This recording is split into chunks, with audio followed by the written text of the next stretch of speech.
We are so used to films as being enveloped in this loud, major, and at many times action-packed kind of nature. But it really wasn't always like this. This whole era of film where your imagination had to fill in the negative space and the blanks was called the silent era. And the horror genre was no exception when it came to creepiness during this era. It was when the horror film began, and as a result, I feel a newcomer may be thinking about starting somewhere in regards to horror and monster movies. So I put together a list of 10 silent horror films which I feel are absolutely essential in viewing, and are, in my opinion, the perfect films to start with, thanks to how creepy they are, and how they laid the groundwork for future horror films and franchises. Number 10. Le Manoir du Diable, 1896. Surprisingly, I haven't really seen a great deal amount of people really talking about this film. It was directed by my favorite director of all time, Georges Méliès, and I feel that reason alone may be enough of a reason this film may be overlooked. Because Méliès also directed A Trip to the Moon from 1902, which is one of the most influential films of all time. But we'll get to Méliès and his other work later on. The Haunted Castle, which by the way is considered to be the first horror film ever made, revolves around a bat that flies into a castle and transforms himself into the devil. Soon, very strange things begin to happen in that part of the castle when a guard not only encounters different spectacles of the supernatural, but must confront the devil himself, even going as far as to brandish a crucifix to scare the devil away. Being the first horror movie is enough of a reason to check out this little over 100-year-old cinematic masterpiece. Number 9. The Bat from 1926. Despite being one of the inspirations for Batman, The Bat from 1926 certainly barely mirrors his comic book spawn, but rather a grade-A horror thriller. The plot centers around a criminal who dresses up like a bat and goes around a mansion attempting to scare away and murder those inside the mansion. Reason being is that the bat can retrieve the money which used to belong to a prominent banker who passed away. What I love about this seemingly obscure horror villain is that he looks freakishly weird, and even the bat signal makes an appearance, but instead of the police using it as a signal for Batman, the bat uses it to scare his victims before murdering them. You also gotta love the atmosphere. Number 8. The Phantom Carriage from 1921.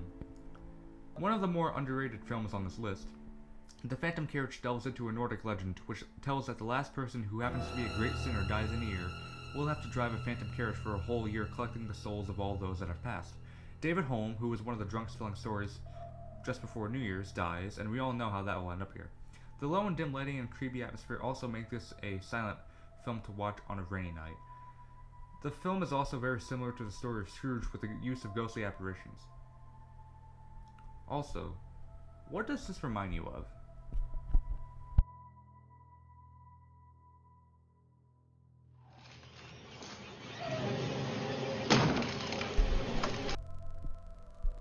Number 7. Frankenstein from 1910. We all know that arguably the most famous movie monster is Frankenstein's monster, and most people are aware of the 1931 Universal classic, its sequels, and the James Whale makeup. But few are familiar with the 1910 Frankenstein film, made by Edison Studios. In this film, Dr. Frankenstein creates the monster by throwing portions of chemicals and substances into a cauldron, creating a monster which looks very bizarre for its time, but still is a lot less bizarre than a lot of the other Frankenstein monsters later decades brought us.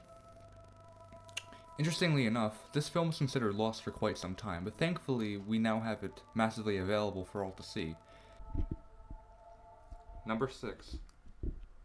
Dantes Inferno from 1911. A poet by the name of Dante sees a letter of salvation and descends into Inferno in order to reach paradise. Dante is led by Virgil, which takes Dante through an entire Inferno. Dante meets many kinds of sinners, some of which are people he knew, and becomes a witness to what the sinners will now have to go through, their own kind of hell. Finally, after literally going through hell itself, they both come face to face with Satan, who is seen chewing on a body. Great special effects for the time, also not to mention this film had 3 directors working on it, and was the biggest film production of its time, inspiring filmmakers and studios on both sides of the Atlantic. It was also the very first feature-length Italian film. Check it out. Number 5. The Golem from 1920. Sadly, this is said to be the only surviving film of what's said to be the first horror movie trilogy. A rabbi creates the mythical Jewish creature known as the Golem to protect the Jewish people of Prague from persecution. However, the Golem goes on a rampage and a rebellion, which only causes more trouble. The director, Paul Wegener, also plays as a golem in this film, as he did in the 2 previous films, which are now sadly lost. The German expressionistic dreamlike qualities certainly enhances the atmosphere and ideas. Number 4. Hawkson, Witchcraft Through the Ages, 1922.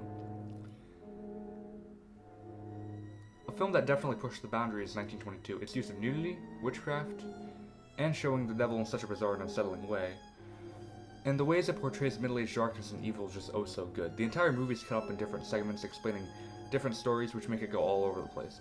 A very revolutionary and interesting film.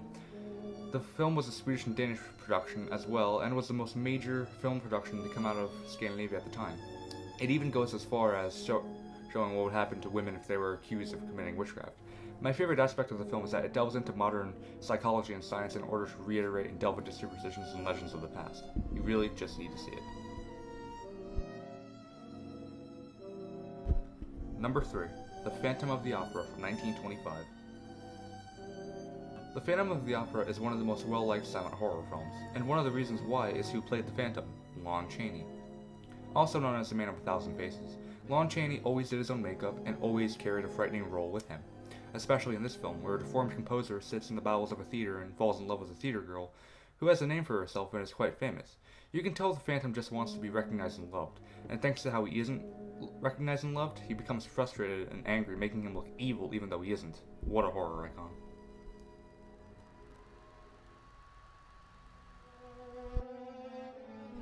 Number 2. Cabinet of Dr. Caligari from 1920. Remember when I said the Golem had dreamlike qualities? Well, the Cabinet of Dr. Caligari is the centerpiece of German expressionism, where sets are distorted and shadows are emphasized, creating a dreamlike state. The plot revolves around a mad magician by the name of Caligari who controls a sleepwalking mindless zombie like being named Caesar. Caligari has complete control over Caesar. Caesar is ordered to kill all those Caligari seeks vengeance upon as well. However, when Caligari encounters a woman, he falls in love with her, but this essentially leads to his downfall. It's very reminiscent to the Beauty and the Beast cliche seen in King Kong, Creature from the Black Lagoon, etc. This makes it a very influential horror movie.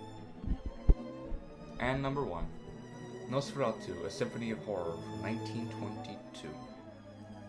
One of the creepiest films of all time, Nosferatu is said to be the first existing Dracula film. However, unable to get the rights from Bram Stoker's widow, director F.W. Murnau decided to alter the source material the film was based off of, that being Bram Stoker's Dracula novel, changing the vampire's name to Count Orlok instead of Count Dracula as one such example of the alteration. Count Orlok summons Thomas Hutter to his residence in Transylvania, when Orlok reveals he is a vampire, though not really directly. Ellen, Hutter's wife, may fall into the hands of Count Orlok himself. I believe this film is perhaps the creepiest film on this list, and even if you haven't seen the film, you most definitely have probably seen stills or some footage, and thankfully, Dracula did have an authentic debut in cinema in 1931 with a film starring Bela Lugosi.